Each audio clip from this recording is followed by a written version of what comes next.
time to recall. Let's get started. Turn on subtitles and spoilers ahead. Listless art student Ben Willis lives out his college days with his dear friend Susie until one day he makes the mistake of breaking up with her. Ben recounts the breakup to be as devastating as a car crash. For him, time slowed down as Susie went on a rage after hearing that he wants to break up with her. In the aftermath of the breakup, Susie quickly found solace in a guy named Steve, much to Ben's disappointment. During lunch in the cafeteria, Ben spots Susie and her new boyfriend as he makes his way to a lone table. He is eventually joined by his friend Sean, who asks about his breakup with Susie. Ben explains that Susie was always looking for something better, whether it's a better party or a better boyfriend to move on to. Since Ben didn't think he could make her happy, he chose to break things off with her. In response, Sean suggests that Ben should date a beautiful girl, perhaps a model. He reasons that if Ben were dating a beautiful model, Susie would feel competitive and try to win Ben back. Ben takes this advice with a grain of salt as he recalls the various instances where Sean had been dismissed by a woman. Later on, Ben attends one of his art classes. One of them has him sketching a portrait of a nude man modeling in front of the class. While beginning his sketch, he catches the eye of a beautiful girl across the room. Ben's entranced by her, and soon he finds himself sketching the outline of her jaw, the curve of her lips, and her big blue and beautiful eyes. His enchantment dispelled by his art teacher, who urges him to focus on the nude model in front of him, as it would be rude to not sketch the voluntarily naked man in front of them. During the next few days, it becomes apparent that Ben isn't taking the breakup well. He loses sleep over this, and now he's left with a full 24 hours to ruminate on his failed relationship with Susie. To make things worse, Ben's haunted by the several echoes of lovemaking through the college dorm walls that permeated his room, pushing him further into the harsh reality that he is now all alone. Overcome by his regret, Ben finally gives Susie a call. Despite his attempts to reconcile with her, Susie firmly answers that their relationship's already run its course. This sends Ben spiraling deeper in his despair.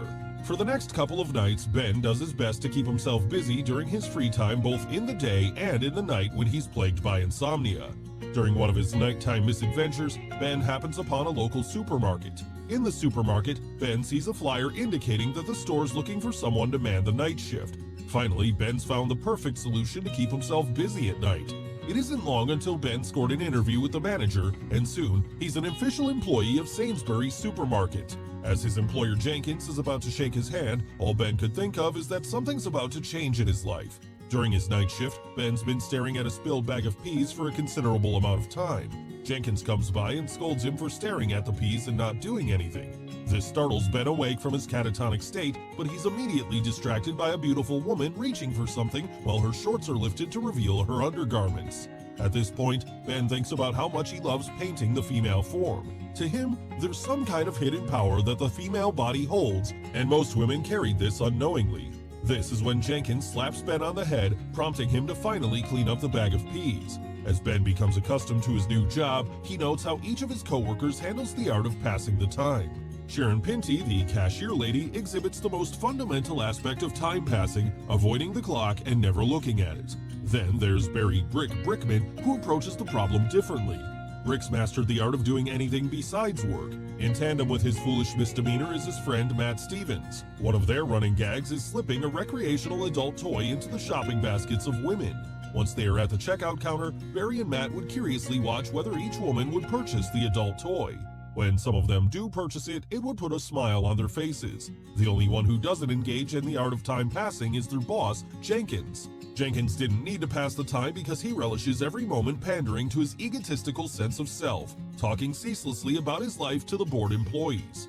Of all the night shift employees, Ben has the most unusual way of passing the time. In the throes of his deep melancholy, Ben disassociates himself from time and reality. He imagines that time is still and unmoving. He pauses everything that is around him, letting him be free to do what he pleases. At this point, Ben thinks more about his appreciation of the female body. When Ben was very young, their family had taken in a guest, a foreign exchange student from Sweden. Because of the liberated sensibilities of the Swedish culture, the woman did not find it necessary to wear any clothes during the walk from the shower to her room. For Ben, it was only partly perverse. Mostly, he had looked at the woman's body with a deep and genuine appreciation for her beauty. Ben notes that this event was what influenced him to become a painter. During Ben's world of frozen time, he would frequently disrobe the beautiful women in the supermarket, and on each aisle, he would sketch their bodies one by one, fully focused on their bare beauty. When he was ready, all Ben needed to do was crack his fingers and he could return time to its normal course. Back at his dorm during the morning, Ben is visited by his friend Sean. Ben recounts a story of when he and Sean were 5. One afternoon, Sean's mother went out shopping, leaving the two boys alone. Sean had the idea of showing Ben some dirty magazines that his parents had hidden in a drawer. Ben was surprised by how the women posed naked in such a shameless manner and didn't quite understand it. Suddenly, Sean's mother walked into the room. Sean rushed to hide the magazines back in the drawer, and the two boys walked up to Sean's mother, and the both of them were unknowingly hard. This led to Sean's mother believing that the two of them were gay. That morning at the dorm, Sean gives his word of advice to Ben once more. Sean tells him he should find a few Natalies. To Sean, a Natalie is a woman to have a one-night stand with. The terminology came from an instance when they were young. Sean had figured out that the women in the dirty magazines were mainly stripped naked because they were being offered a large sum of money. With this new knowledge in mind, Sean brought a wad of cash to a girl named Natalie. In exchange, Natalie would show her private parts to Sean. Soon, Natalie became popular with the young boys in their neighborhood, and all of them lined up with money in their hands. During another night shift, Ben encounters Sharon in the locker room. The cute and charming Sharon takes a bite out of Ben's sandwich. A piece of pickle sticks to Sharon's cheek, so Ben awkwardly tries to tell her to wipe it off, but she keeps missing it. Ben meekly wipes the bit of food from her face, and they share a smile before Sharon leaves the room. Ben wants to stop that moment and live in it for a week, but he's only able to slow it down. Sometime later, Ben finds out that Matt had asked Sharon out on a date, which disappointed him. Ben then notes how strange it is that the word crush is used for both warm attraction and a heavy disappointment. Ben then enumerates the crushes that he's had in his life. His main crush was a girl named Tanya Green. When they were in elementary, Tanya had gotten into an accident that ended with a cast on her left arm. Ben notes that what held his fascination the most about Tanya was how she handled the cast with faultless grace. The day that Tanya got her cast off, she was bullied by her classmates because the hairs in her arm had overgrown. Ben approached her when she was crying and cheered her up. Because of this, Tanya became Ben's girlfriend. One afternoon, Ben and Tanya were on the verge of their first kiss, but Ben postponed it for a later time. Ben would regret this decision forever, as Tanya and her parents had moved to America the day after. Ben's boss Jenkins recruits the staff for a weekend football game. After an embarrassing defeat 26-0, a ball hits Jenkins square in the face as Matt tries to pass the ball to him. A bleeding Jenkins is rushed to the hospital by Matt, and the other teammates go home, leaving Ben and Sharon alone. Ben and Sharon stop by a nearby diner, and the two of them get to know each other better. There, Ben discovers that Matt didn't sleep with Sharon. She then shares her dreams with Ben, and Ben does the same. Sharon says that she's always wanted to meet a painter because she imagines that they could see the beauty of things, and that thought was romantic to her. That night, the two catch a fondness for each other. Ben walks Sharon home, and Ben messes up their first kiss by awkwardly kissing her on the cheek instead. The following day, Jenkins announces that he'll be having a birthday party soon, and he's inviting everyone. Sharon asks Ben to go with her to the party as her date, and an overjoyed Ben agrees. Later on, Jenkins tasks Ben with hiring a surprise stripper for his birthday party. For this, he enlists Sean's help, and in exchange, Ben will take him to the party. Sean takes Ben to a strip club, and Sean proceeds to recruit a stripper. The entire time that Ben is there, all he can think of is Sharon. He imagines Sharon in the corner, shrouded in darkness, lit only by a glowing pole. Sharon's dressed in a provocative black outfit as she dances around the pole while staring into Ben's eyes, and Ben is completely mesmerized. The night before the party, Sharon checks in with Ben if he still wanted to go with her. Ben said yes, and Sharon kisses him. The gravity and the importance of that kiss could only be fully appreciated by stating that it's the one thing that finally helped Ben sleep. That evening, Ben sleeps until the next afternoon after having been awake for 4 straight weeks. Ben is then woken up by a phone call from a man who wishes to put his art on display in a gallery. Sadly, it's just Matt and Brick playing another one of their pranks. Ben reports that he doesn't think about Susie very much anymore, and during work hours, he even stops thinking of the beautiful women there. All that's on his mind is Sharon. In the world of frozen time, he draws Sharon over and over, totally enamored by her beauty. It's the night of the party and everyone is preparing. Ben picks up Sharon from her apartment and he excitedly tells her about the offer he got from the gallery. Shannon is happy for him and the two proceed to the party. The party is already well underway when Ben and Sharon arrived. Sean is getting turned down by a girl again, Matt and Brick are dancing ridiculously, and Jenkins is at the DJ station. Ben is surprised to see Susie at the party, and he finds out that her boyfriend Steve is Jenkins' brother.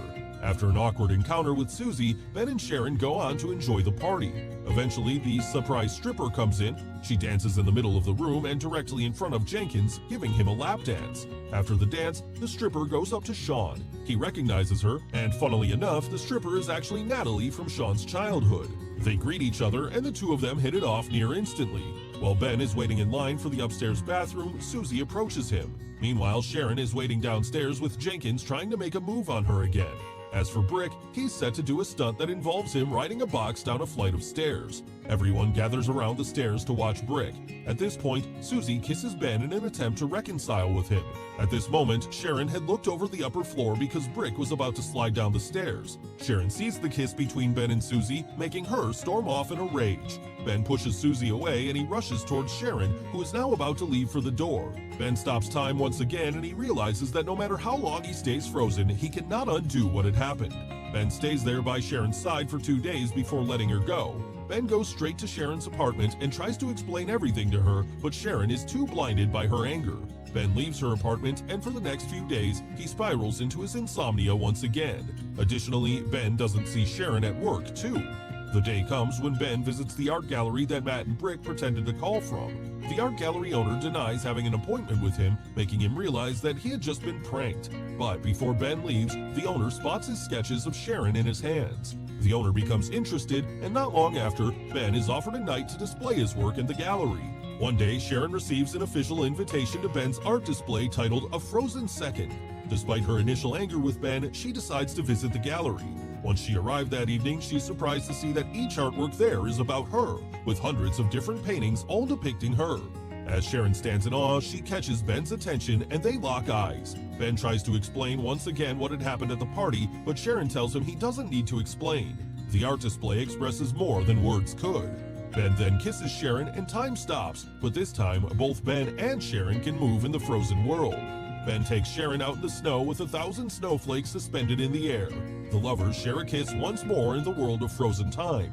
Ben thinks about how love is always there if you look for it, and that once in a while, you have to stop for a minute or else you might miss it. Thanks for watching. Please like and subscribe and click the bell icon to get new movie recaps.